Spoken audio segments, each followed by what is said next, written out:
Quick question. How are you supposed to find your first job in a world where New York City added 956 new private sector jobs in the first half of 2025 in a city of 9 million people? Just in case anyone is still unaware, we are in the middle of the weirdest economy and job market that we have seen since ever. So what does this job market actually look like? Is AI taking all of our jobs? And what are we gonna do about it?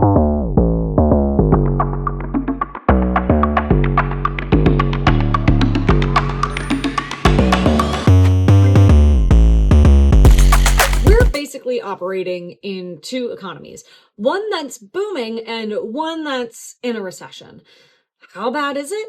Economists are saying that about 92% of GDP growth in early 2025 in the US came from AI data centers and AI tech investments. 92%, guys, of all US GDP growth was from AI infrastructure. That is absolutely wild. You know how when you're investing, you're supposed to diversify your assets?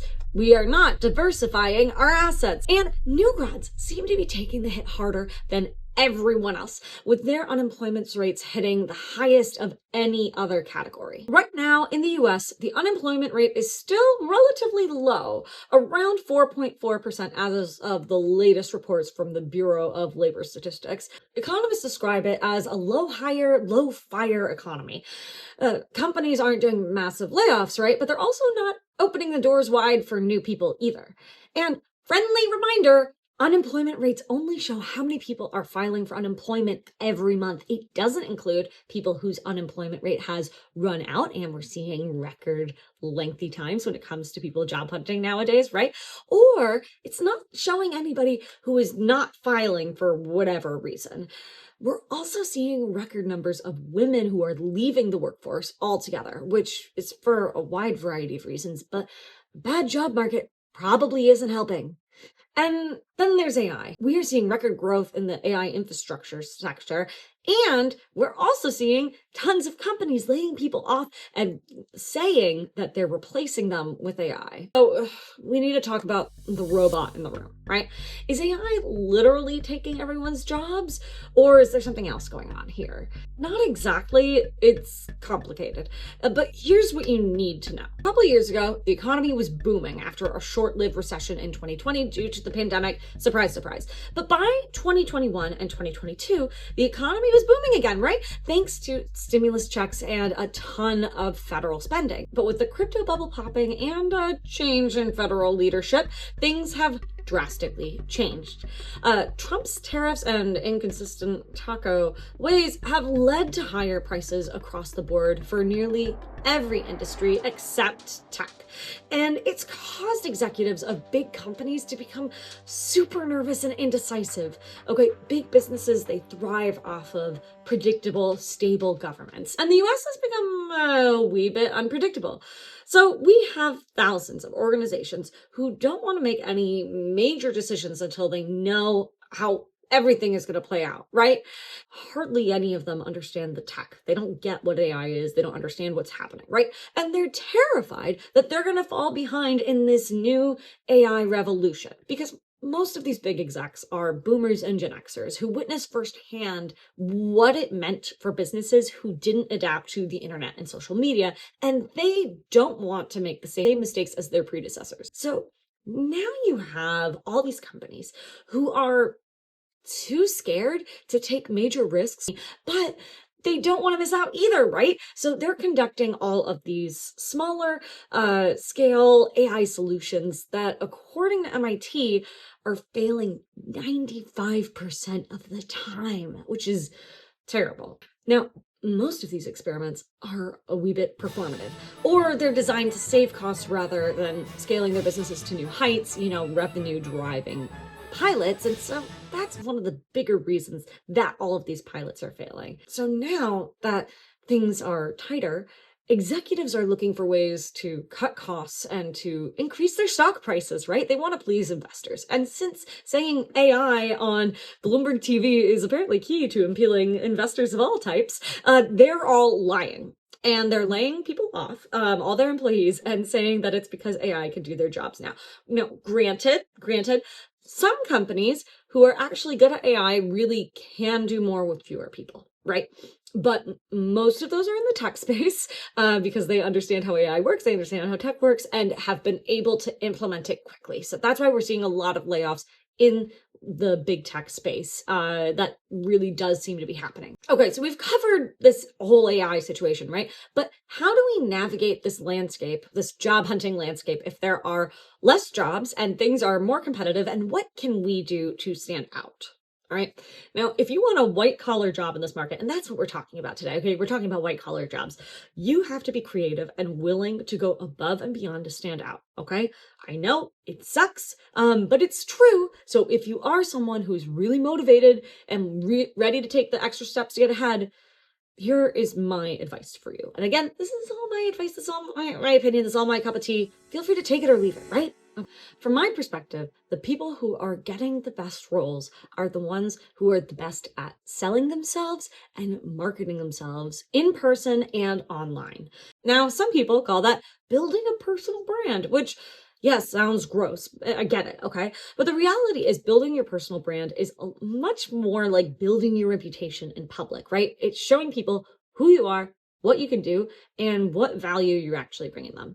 And you can do this in a lot of ways. Like this can look like a solid LinkedIn profile where you actually write about what you're learning, okay? Or a simple portfolio website, which you can literally now build with AI tools like Lovable in seconds. Like you don't need to spend that much time on these things anymore, right?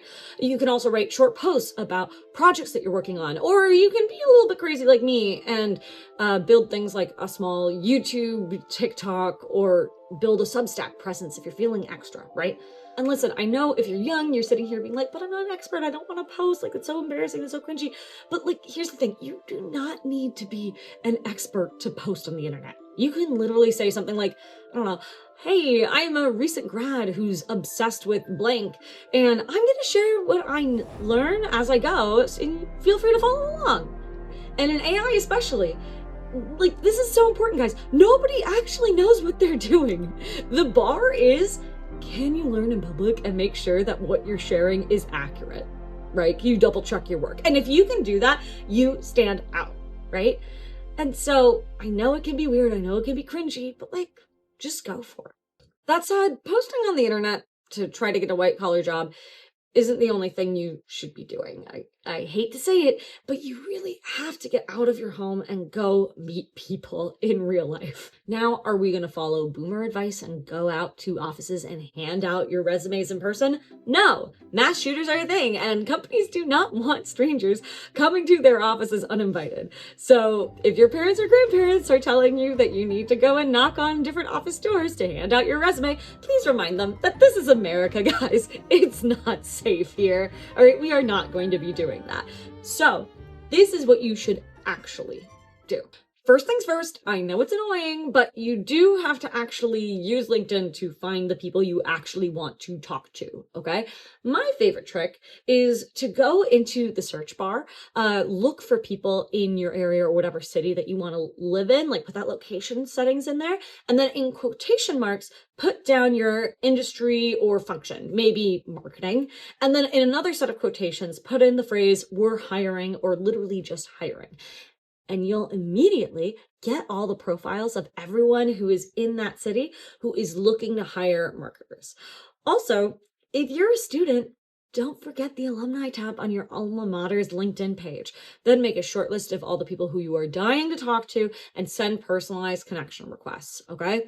Now, keep it simple and super basic, okay? The more basic, the better. There's no need for academic fluff, and just don't make it too fluffy. Don't be too anxious about it. And if you're really anxious about it, I was always really anxious about it, ask ChatGPT. If you're stressed out and you don't know what to write, ChatGPT is just very, very good at this, okay?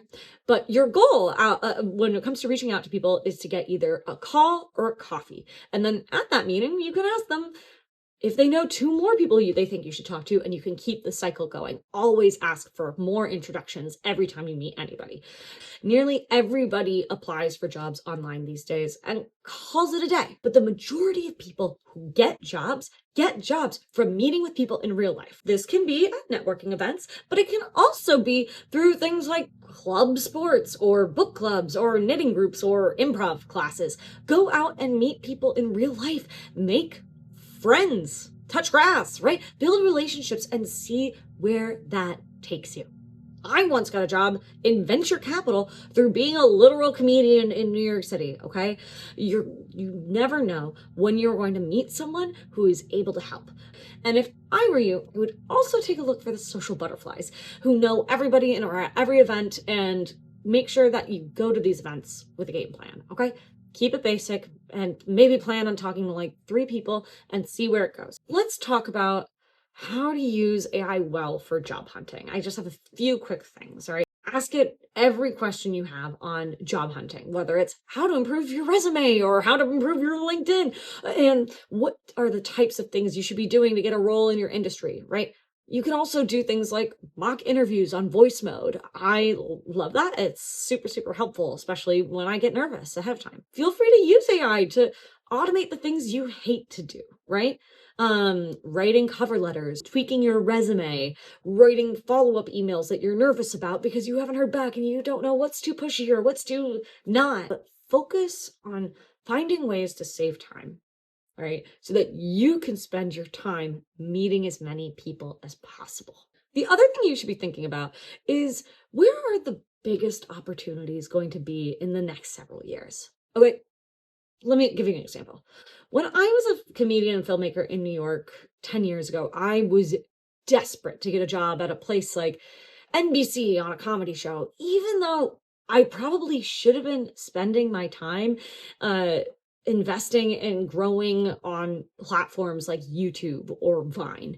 And now YouTube is bigger than all TV networks combined, right? Because it was a new growing thing. So if you're at a loss of even knowing what you want to do, focus on figuring out what excites you in a growing industry or field, right? So do your research, use AI tools to identify what are the fastest growing fields, learn as much about them as possible, and remember that there are so many different ways that you have the ability to live your life. Your next job won't be your last job, and it's very likely that what we prioritize as top jobs today are going to look very different in the future. For the last, 50 years, we have wanted people who could act like computers and do everything correctly and do everything robotically over time. And today, with AI, that's not what we need anymore. Today, we need people who can think and act like people again.